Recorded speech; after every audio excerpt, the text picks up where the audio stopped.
In the London of 1820, death wasn't a distant, sterilized event that happened behind hospital doors, far from the public eye. It was a constant neighbor, an uninvited guest whose shadow fell across every household. For us, here in 21st century America, where a diagnosis is a scientific certainty and a death certificate an ironclad document, it's hard to grasp the sheer, paralyzing ambiguity that surrounded the final breath in that era. In a city choked by its own rapid growth, where the average lifespan barely scraped past 30 and diseases swept through like wildfire, folks had a far more intimate and terrifying relationship with the end.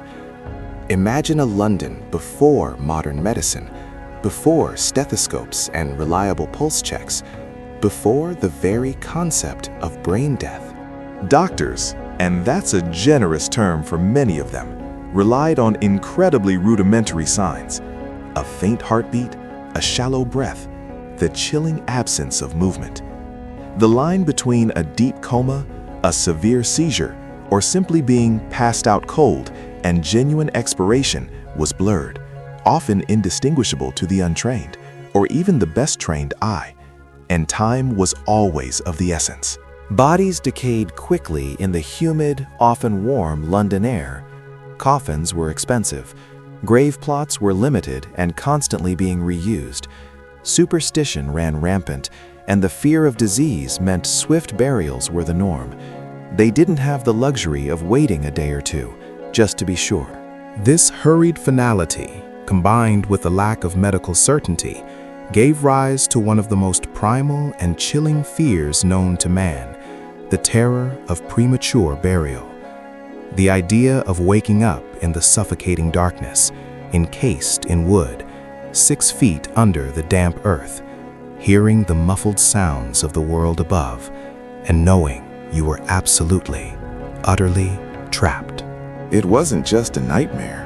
For many Londoners, it was a very real, very plausible horror.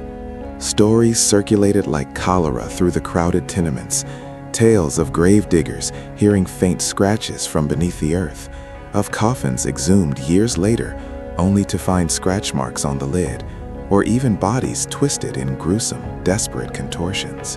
Whether these were urban legends or grim truths, they cemented a deep-seated dread. People didn't just worry about dying, they worried about appearing to die. This pervasive anxiety led to some truly macabre innovations. Desperate individuals, and sometimes their grieving families, began seeking out safety coffins. Now, when we talk about safety, we usually mean seatbelts, airbags, or a secure home alarm system. In 1820s London, safety meant a slim chance of alerting the living that you were, in fact, still one of them. The most famous, and perhaps most darkly humorous of these contraptions was the so-called panic bell. Picture this: a regular coffin, perhaps a little more robust, but with a series of ropes or wires meticulously threaded through its lid. These wires were attached to the deceased's hands, feet, or even a ring on a finger. The other end of the wire snaked up through a narrow pipe or tube, emerging above ground, where it was connected to a small bell, often housed under a protective cage to keep out mischievous children or scavenging animals. The idea was brutally simple. If the deceased were to awaken, a slight twitch, a desperate struggle, anything would tug the wire and ring the bell, sounding an alarm across the silent graveyard. Imagine the scene: a London churchyard, shrouded in its usual perpetual twilight, the air heavy with damp earth and the lingering scent of decay. A solitary bell, perched atop a fresh mound of dirt, waiting for a ghostly tug, a desperate jingle that would signify not a miracle, but a nightmare. For us, in our quiet suburban cemeteries, the idea of a graveyard suddenly erupting with the frantic clang of a bell is something out of a horror movie.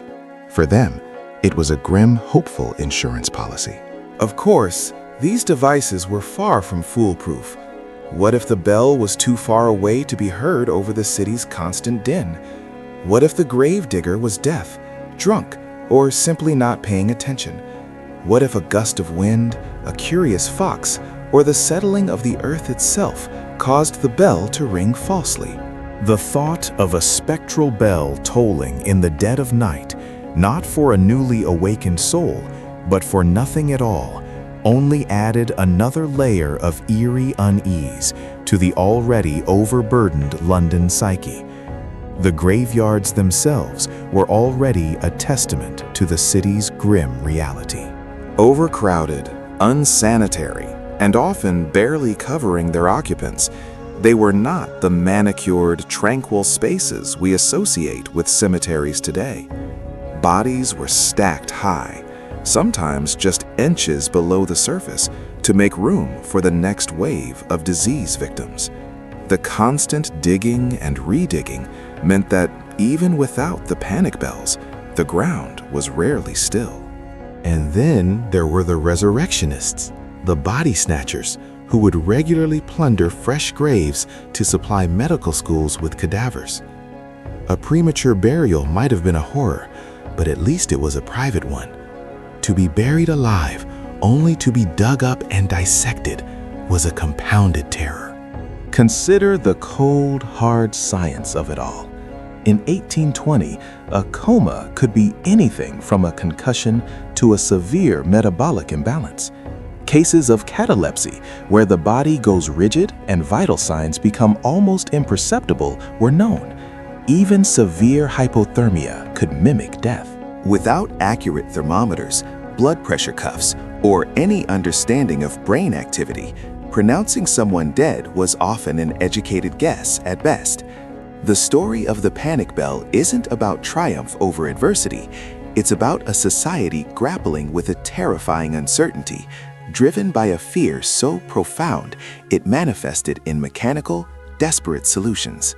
It speaks volumes about the fragility of life and the brutality of death in an age devoid of modern medical comforts. The ringing of that bell, whether real or imagined, was a last, desperate cry against the absolute finality of the grave. It was a testament to the fact that even in death, Londoners couldn't escape the grime, the chaos, and the very real possibility of a waking nightmare. Today, we fret over our smart devices and digital security. They worried about whether a flimsy wire would save them from an unimaginable fate. It's a stark reminder that while we've conquered many diseases, perhaps the greatest modern luxury is the quiet certainty that when we go, we truly are gone.